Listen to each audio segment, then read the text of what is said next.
I am really a voracious reader, but I have to read a lot of nonfiction, a lot of really serious stuff for my job. So when I get the chance to read nonfiction, I'm pretty excited. I discovered an author who just his writing is just so amazing. I love a good mystery. I like when a little cop stuff's thrown in, a little politics, things like that. And so after I discovered these books, then I discovered the author on social media, and I found out that we have some pretty similar views on a lot of different things. Plus, we're both retired sergeants, but he was a sergeant with the largest police department in the nation. So I want you to meet Sergeant Andrew Nelson, retired from the NYPD. Sarge, welcome to the show. Thank you for having me, Betsy. Hey, so you were an NYPD sergeant. That's a pretty big deal career. Talk about your career. Well, I joined the NYPD back in 1985, and I retired in 2005. And during that time, I was a police officer, a detective, and a sergeant. So what was your favorite, most coolest assignment with the NYPD? Probably with the intelligence division. I was there as a detective, and it was very interesting because you got to see things from within the fish bubble. And I worked with the Secret Service and the State Department, and so I think that would probably be one of the pinnacles of my career. So I always have to, I started in 1980s. So we're contemporaries there as well. We're dinosaurs. But where, I always have to ask everybody from NYPD, where were you on 9/11/01? Actually, that was an election day. So I was in Brooklyn doing election post coverage when the first calls came over. And after that, then we responded into Manhattan. And so I was there and helping with the evacuation for most of the day. So you retired after 20 years, and we all, every cop out there dreams of retirement. Everybody watching, right? Yeah. Whether you're a cop or not, you always dream about retirement. And when you retired after 20 years, what was the plan? To do nothing, to enjoy retirement. And then I got bored. Well, okay, so I just want to say that you really failed at that whole retirement thing, right? Because you are just an incredibly prolific writer, and you've got you've got the James McGuire series, and then you have the Alex Taylor series. How did all that start? Because I just have to say this: a lot of people that I talk to, they always, yeah, I'm going to retire and I'm going to write a book. I'm going to do that. How did that whole thing start? Well, it's an interesting story because it actually started before 9/11. I say my writing career began on a bet with my wife. And both of us are voracious readers as well. So we were having a discussion one day, and she said that she thought writing a book would be hard. And I said, no, I didn't think it would, having spent so much time, doing investigations and writing reports. I figured, it's crime. So you're just basically changing all the details.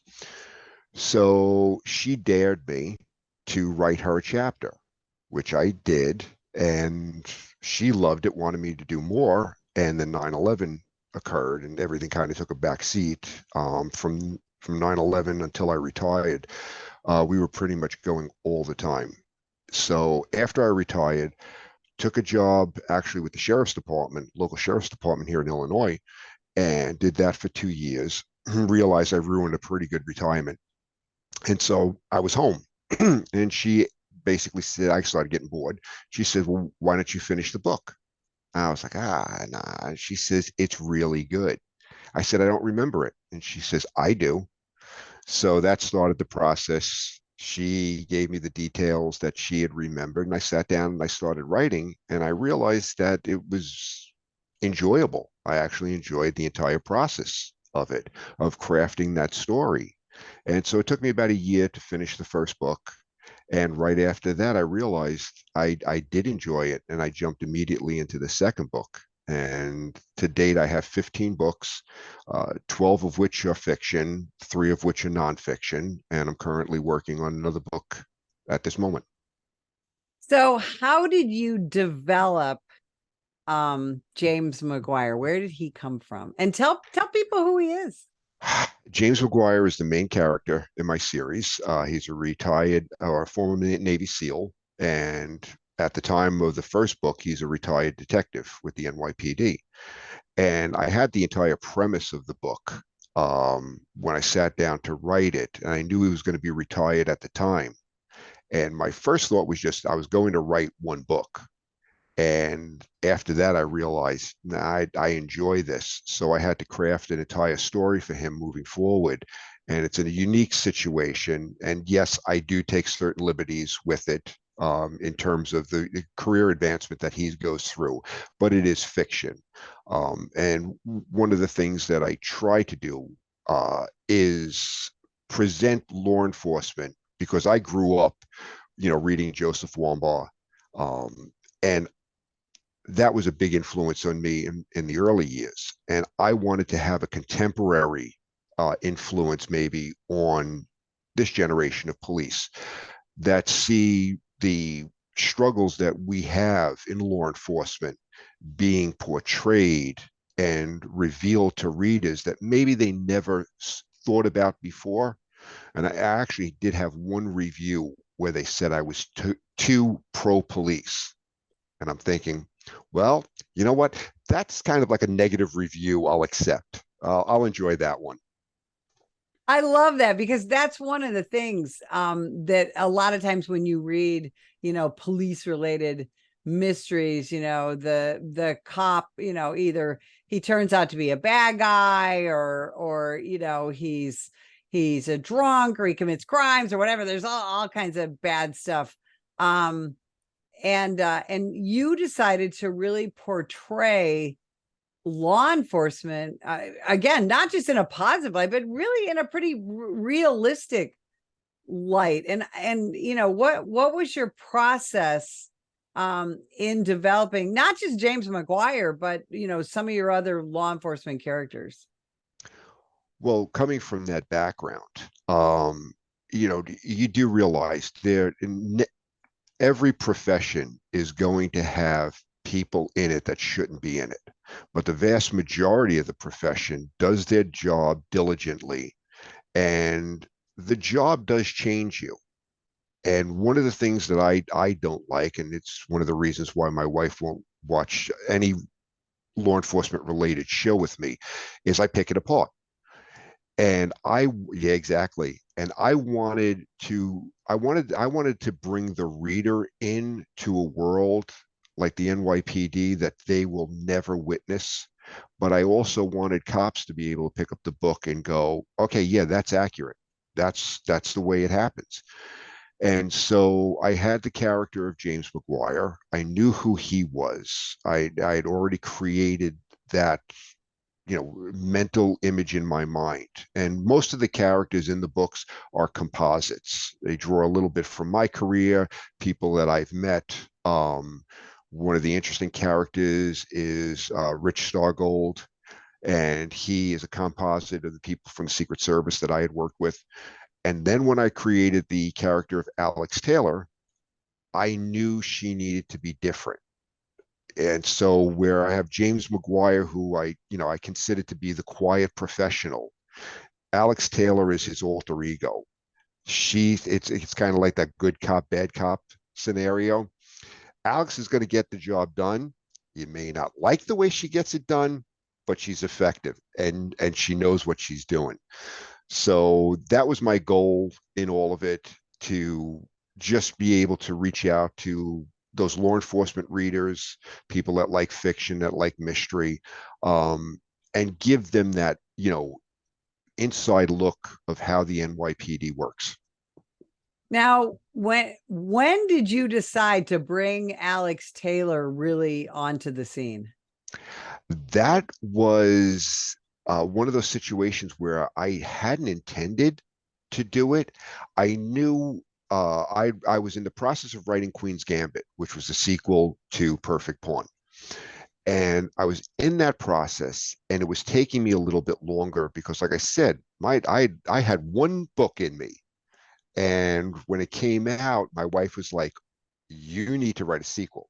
Okay, But I started to develop this character of Alex Taylor, and I realized she kind of needs her own book. And so I had started it off, I was going to do a short story, and I wrote it. It wasn't that long, it was maybe about 20,000 words, gave it to my wife for her to look at. She finished it up and she says, "You can't do this. This has to be a full length book." And I'm like, uh, so I blame her for everything. So I love your wife. I went back to the drawing board and I fleshed out an entire novel of it. And I actually enjoyed it because I realized things that I couldn't get away with James McGuire because of his character, I could with Alex. So they play off of each other. And I like that. And so they both actually make appearances in each other's books. Yeah, which is one of the fascinating things about your series is they are interrelated, and I think that's one of the most enjoyable things. Now when you're writing mysteries, especially police related mysteries, you got to have bad guys. Who's your baddest Yeah, bad guy? that's a good question. Um, it it's very strange for me because I have all of these people that are the protagonists in all of it. And I think the one that really got to me on a personal level was the terrorists that I write about in Queen's Gambit. Because when I was going through that process, it would have been very easy for me to just make them a totally bad person, which most of the other characters are. But I wanted the reader to have this visceral response to this one character and for that black and white lines to be crossed so it becomes gray. So I had one reviewer who told me that she actually cried when she read the part in the book about the terrorist. And I said, well, that was good because that's the response that I wanted to elicit. In writing bad people, it's easy to just make them so horrible that you hate them. And I think a different tack sometimes is when you hate somebody so much, but you actually find yourself connecting with them, not necessarily agreeing with them, but that human bond of thinking, okay, I can understand that.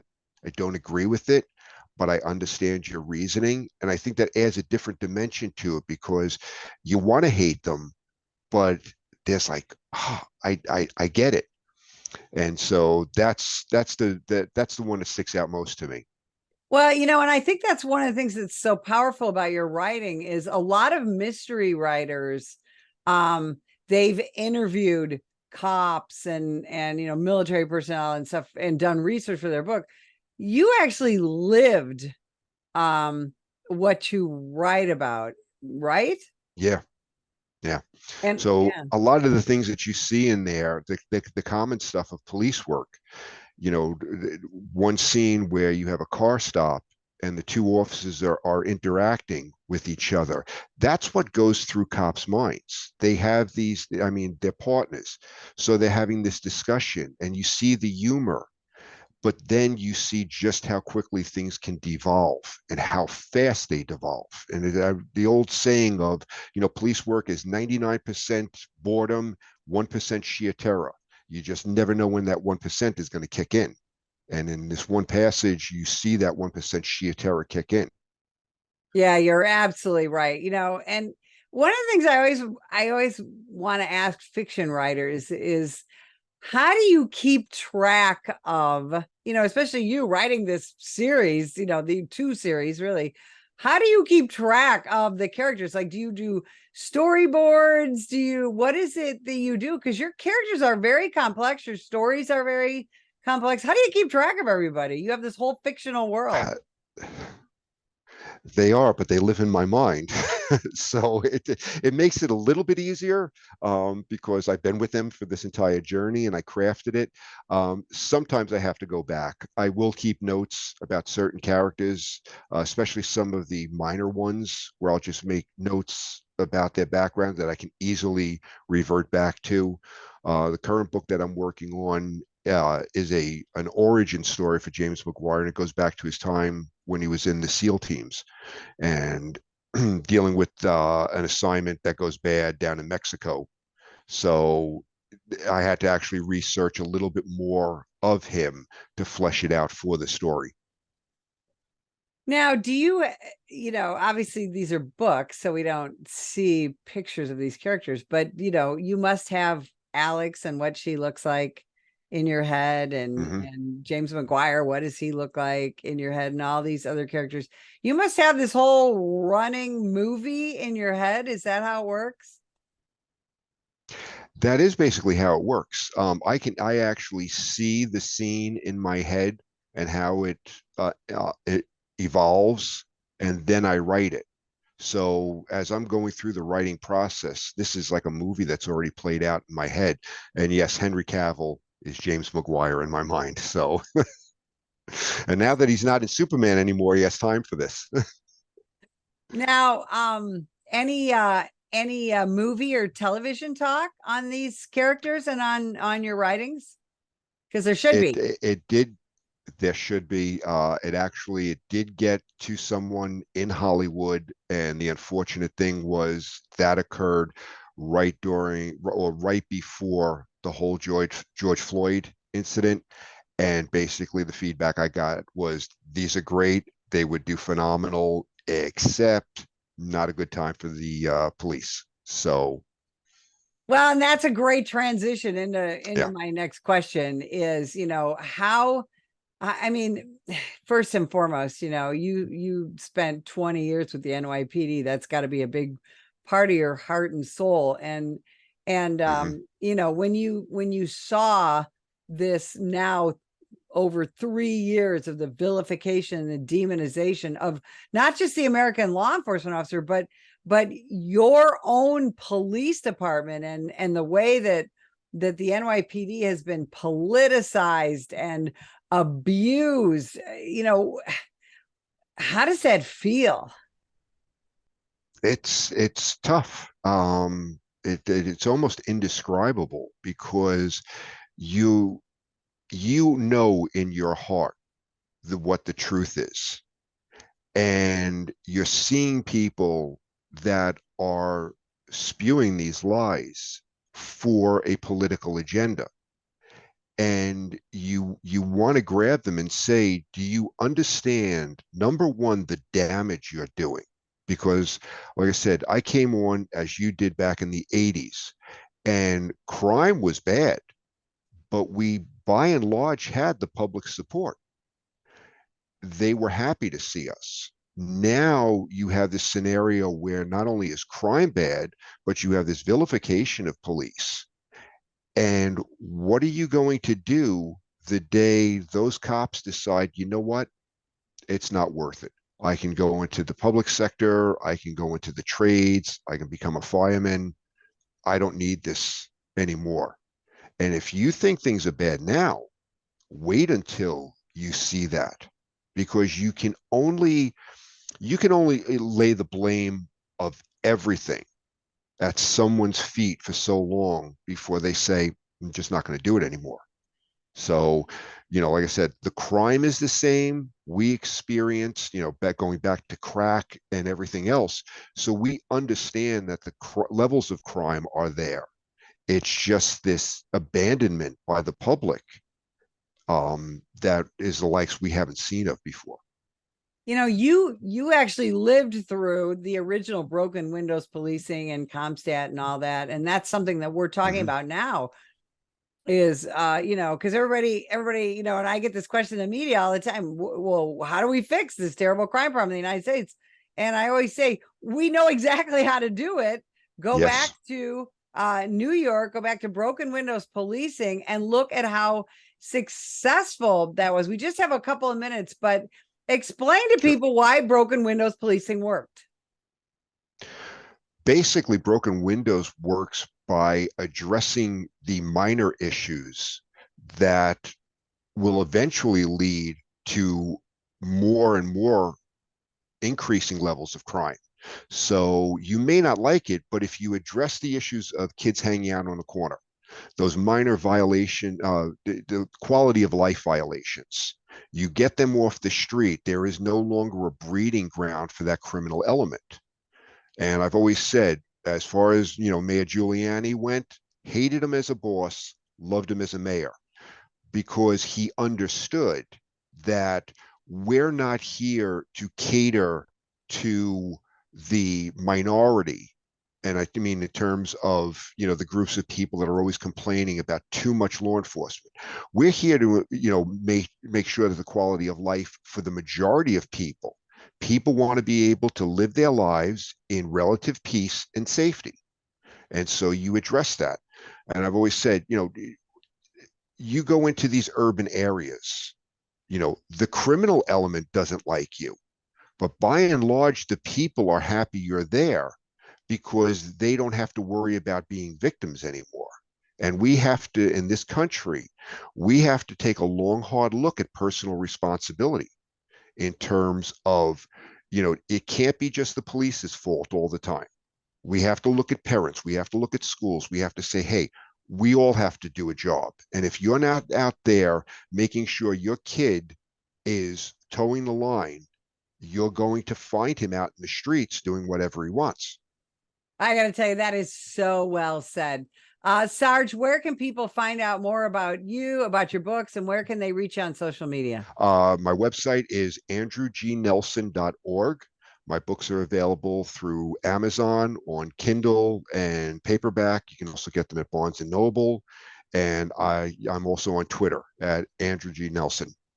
I got to tell you, I can't recommend these books enough. The entire series. In fact, I just sent a couple to my mother-in-law. So I can't thank you enough for being with us. And if you'd like more information about the National Police Association, visit us at nationalpolice.org.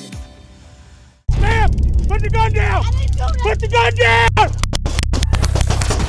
Last year, law enforcement officers were involved in hundreds of thousands of use of force incidents. A use of force incident is when an officer must use nonverbal tactics to gain control of a dangerous situation. Put the knife on the ground.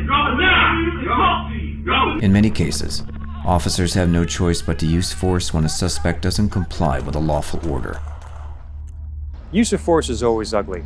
No one likes it, especially police officers. Together, we can help de-escalate these dangerous encounters. Help police officers by complying with their lawful orders. Don't attack, attempt to disarm, or flee from an officer. Use of force is an officer's last option. Most incidents can be avoided by not resisting arrest. If you feel you've been wrongfully detained by a police officer, then seek a legal solution after the encounter has been resolved. Let's keep everyone safe. Comply now and complain later.